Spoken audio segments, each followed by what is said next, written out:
Series. We are in the Japanese capital of Tokyo.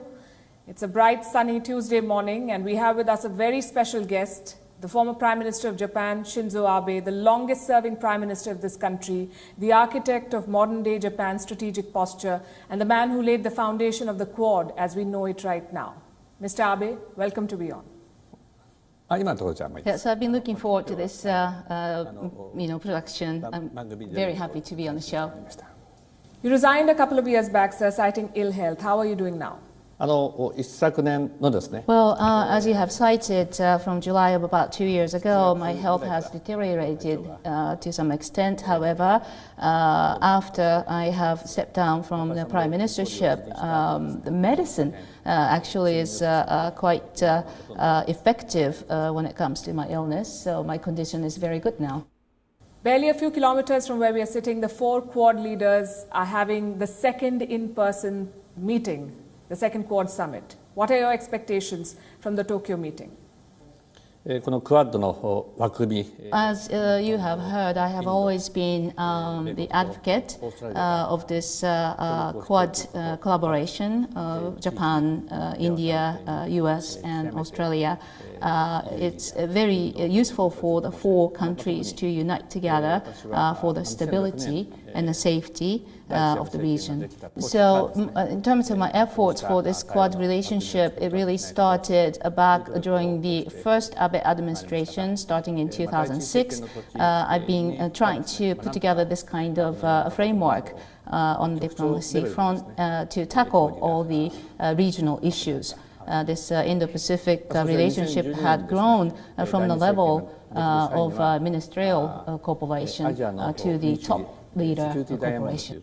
And furthermore, since 2012, we have been engaged in Asia Democratic Movement under the name of Security Diamond, and this certainly has contributed largely to the stability and prosperity of the region of this Indo-Pacific.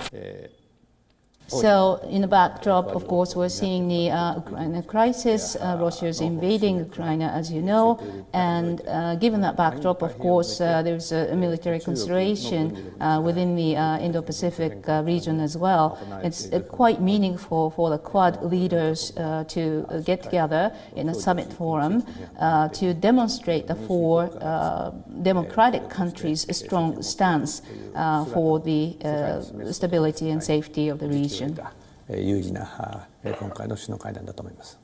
You mentioned Ukraine, and while the Quad has achieved a lot and progressed a lot in the past few years with vaccine cooperation and climate change and so on and so forth, do you think the Quad has done enough to pursue its security goals? Yeah, of course, as you cited,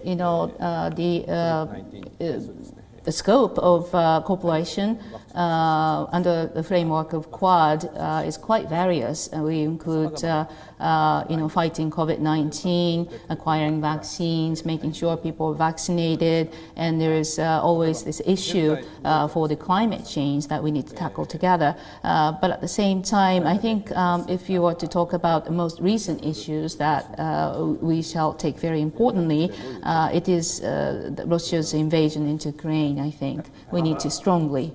And that's not to say lightly of the need to secure economic stability vis-a-vis issues regarding supply chain and whatnot.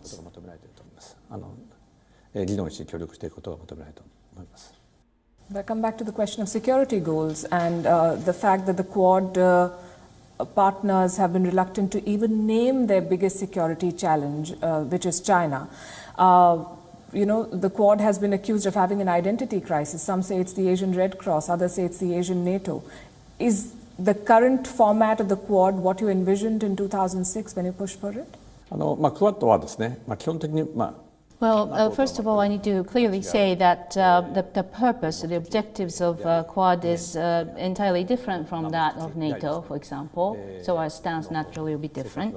This Quad collaboration is not to, say, name one country in crisis which needs defense. to support them as a result of that. Such is not what we do. At the same time, of course, Quad takes it important for the fact that we are the four democratic countries in Indo-Pacific region, and our values should be pronounced. And of course, for the four countries to work together to commit to the security of the region basically is the very foundation of peace and stability. By pronouncing our values as such, China will be directed to act in the right direction. Today's newspapers in Japan, and I'm sure elsewhere as well, talk about US President Joe Biden reaffirming his commitment to defending Taiwan, only for the White House to immediately clarify that their policy on Taiwan remains unchanged. Do you believe that the US will militarily intervene if China were to invade Taiwan? バイデン大統領は Well, I think his comment was intentionally made, but you must forget the fact that he has in the past also made a similar comment that U.S. will be willing to fully defend Taiwan if China were to militarily invade Taiwan. That's on the very ground of staying strategically ambiguous in terms of policy. And on the very point that the White House came right out saying, our policy of staying ambiguous strategically has not changed. The fact that they clarify that right after President Biden's comment actually gives us a signal that the U.S. is starting to look at the change of the policy there. And I have been an advocate of changing this ambiguous strategy. At the time when U.S. took this ambiguous strategy, there was a huge gap of military power between U.S. and China. But as we see China closing that gap very rapidly with a very strong military power that they're building up, it's dangerous to keep this policy in place. So I would, in consequence, welcome President Biden's comment. His comment flatly would signal a change of that ambiguous strategic policy when it comes to China-Taiwan relationship. この戦略を維持することは危険だというふうに私は思います。 So let me understand this correctly. You're saying that with yesterday's statement, no matter what the White House has said in clarification, you believe that there is a shift in American policy vis-a-vis Taiwan?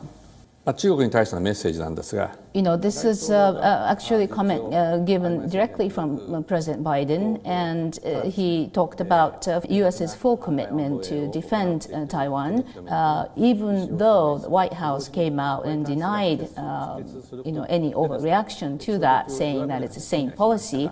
But I think essentially what President Biden had said shows the truth, and it was a message to China. Very interesting. Do you believe that Xi Jinping is going to attack Taiwan and take it by force? Of course, Xi Jinping's policy of one China is out and clear, as it had been stated. And they have clearly shown that forceful action by force is one of the options that they might actually exercise. But if U.S. were to clearly be in a position to interfere with such action of military invasion by China, I think China would consequently have to give up the idea, because China certainly doesn't want to go into war with U.S. So what do you think the Chinese military is trying to do as they surround Taiwan, as they, satellite images have come out of them taking out certain targets? Do you think this is a pressure tactic? Do you think that the Chinese president is preparing to mount some sort of an invasion while the world remains distracted with Ukraine, with supply chain disruptions, with economic pressures? また中国にとってベストなのはですね。Well, what would be best scenario for China's perspective, of course, is for Taiwan to voluntarily become part of China, but such is not likely to occur. There are a couple of stories I can think of when it comes to how China would make happen one China story. For example, China could be on a very forefront of trying to have an influence over Taiwan as it makes Taiwan's situation unstable when it comes to political activities or economic activities. However, on that very point, I must not forget to mention that the current administration in Taiwan is a popular administration. There is quite a bit of stability when it comes to politics and economy. But, things might happen, and when that change comes, that would be a window of opportunity, I think, from the perspective of China. There is a great deal of influence over Taiwan from China, of course, as you know, economically and also in terms of media control. When you say things might happen, are you suggesting that China might engineer political instability in Taiwan and that would be the route that they would prefer? 様々な可能性があると思います。There are various possibilities. The fact that China and Taiwan speak the same language, economically they are relying on each other. There's quite a bit of going back and forth between the two countries that gives us, a lot of touch points where things could possibly change. And the situation is different from the Ukraine situation. What would a Chinese invasion of Taiwan, if it happens, mean for your country? Do you believe that American security guarantees are enough for Japan? Do you need an independent defense policy? Well, being that geographically Taiwan is very close to Japan, we're only 110 kilometers apart. So if there is a war that outbreaks in Taiwan, of course, that is going to be an emergency situation for Japan and Japan alliance, naming Japan-US.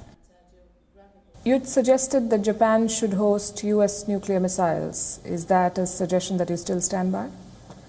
先ほどの質問に対する Of course, when it comes to Japan's own defense, we should be enhancing our own defense, but at the same time, I think that there's a strong alliance between the U.S. and Japan when it comes to national security of Japan, specifically with regard to the nuclear deterrence power that the U.S. holds. Of course, we need to make sure that the system is refined over time, it's updated, but the nuclear deterrence in itself is a firm thing, it's a sure thing, and I think it secures Japan's safety.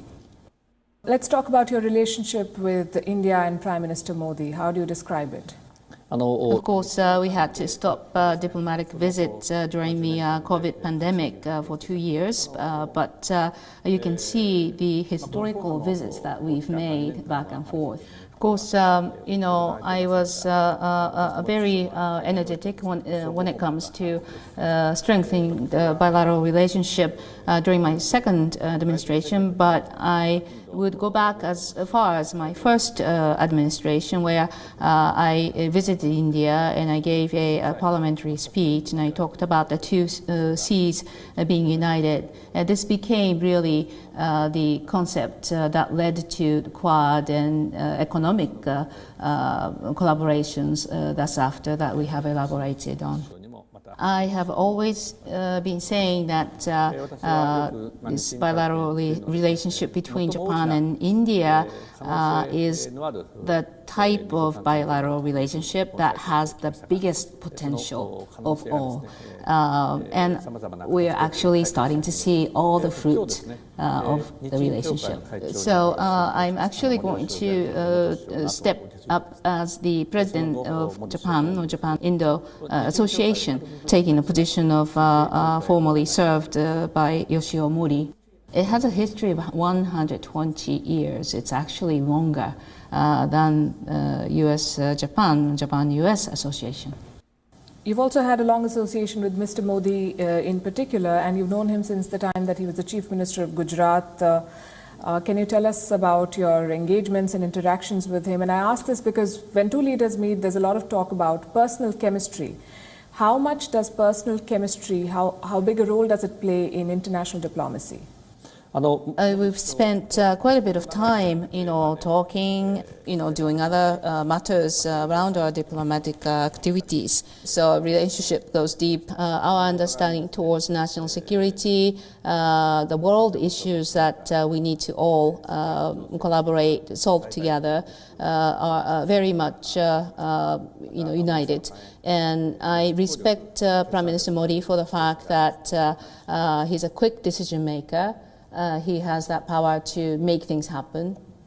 I can't have an interview with you without asking about North Korea. That remains another security challenge for Japan. And I know that in your tenure, you vowed to sort of restore diplomatic ties, even sought a bilateral meeting with North Korean leader Kim Jong-un. That did not happen.